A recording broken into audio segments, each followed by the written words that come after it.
kalaban ni Casimero mga idol.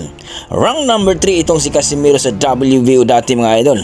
Pero nang papalapit na mga idol, isang laban na lang sana ay magiging rank number 1 na ito or magiging rank number 2. Pero isang taon din hindi napalaban si Cuadros Casimero sa hindi natin alam na kadahilanan mga idol. Mukhang pinipigilan baga ayon sa ating mga boxing fans.